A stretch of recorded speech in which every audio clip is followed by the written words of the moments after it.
Former President Donald Trump delivered the keynote address at the Faith and Freedom Coalition Conference Friday. During his remarks, the former president touched on freedom of speech and religion and criticized the January 6th House Committee hearings. He says he would pardon the rioters if he becomes president once again.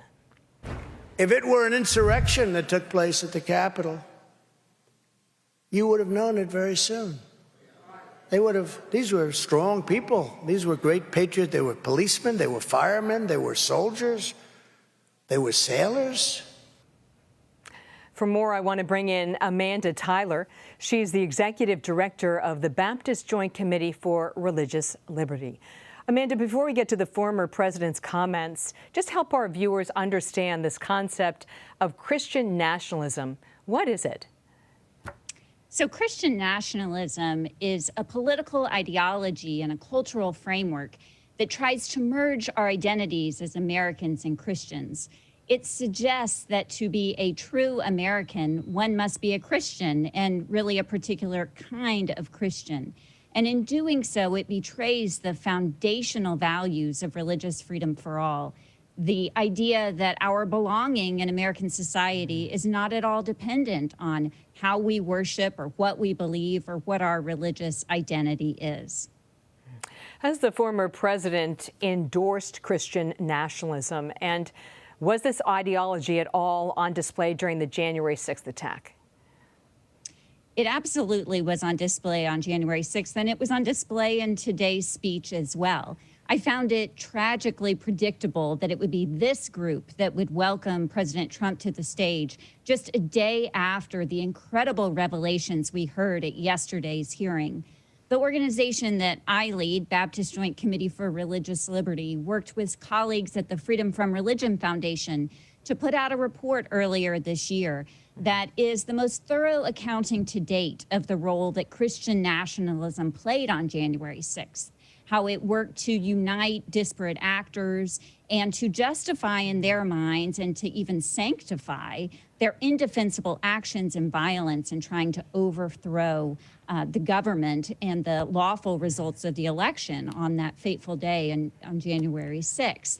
And so we've seen how Christian nationalism, how it shows up in visual ways, in ways like signs at the insurrection, or signs about appeals to God, or equating God and Trump, or seeing that somehow Trump's re-election was preordained or part of God's bigger plan, how these helped feed and sustain the big lie, and how former President Trump continued along those lines today as he was appealing to familiar incantations of Christian nationalism, saying that our founding documents were divinely inspired, or that, our civil rights and liberties came directly from God, or in one of the biggest applause lines of the day when he said, in America, we don't worship government, we worship God.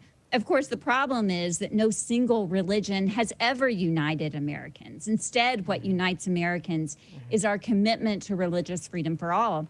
And former President Trump's continuing appeals to Christian nationalism threatened that value. Okay, so I want to go back to something that you touched on earlier. You said Christian nationalism is one of the biggest threats to religious freedom in this country. Just get specific about why you believe that to be true. Well, one very specific instance is an anniversary that we tragically mark today. 7 years ago today, 9 Black worshipers were murdered in the Mother Emanuel AME Church. This is a tragic example of how Christian nationalism in the hands of a violent extremist can turn deadly. We saw that again at the Tree of Life Synagogue outside of Pittsburgh, and of course we saw it on January 6th itself. Christian nationalism feeds white supremacy, it feeds anti-Semitism, it feeds anti-Muslim sentiment, and all of these factors threaten the religious freedom of our neighbors. But it also threatens religious freedom for Christians as well, because a government-sponsored religion has never been a good thing for religion or religious liberty. Government is uniquely ill-qualified in matters of religion. And so no matter our religious belief, we as Americans should not want the government to promote our religion. And Christian nationalism argues for just that. It argues for a privileged place for Christianity in American society. And it argues that to truly belong as an American, one must be Christian and have a particular Christian viewpoint. And right. I want to just jump in. I just want to jump in here because we're running out of time, and I want to get to the last question. What is President Trump's standing among religious conservatives, and what issues are going to matter most to them in the midterms? Well, Christian nationalism is the motivating factor that can predict so many of these other outcomes. And sociologists have studied this and have shown that how closely one adheres to the ideology of Christian nationalism can predict a number of other policy positions, including on gun control, on democracy initiatives, on immigration. And we saw President Trump appeal to all of those factors in his speech today. And so once we understand that Christian nationalism is the motivating factor, we can attack it.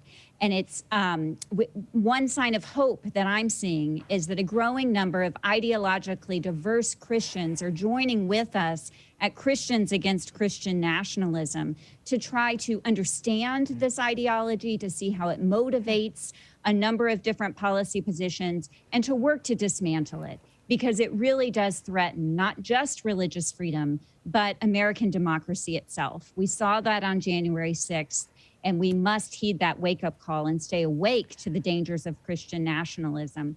And that responsibility, I believe, falls most heavily on Christians to work to dismantle this ideology.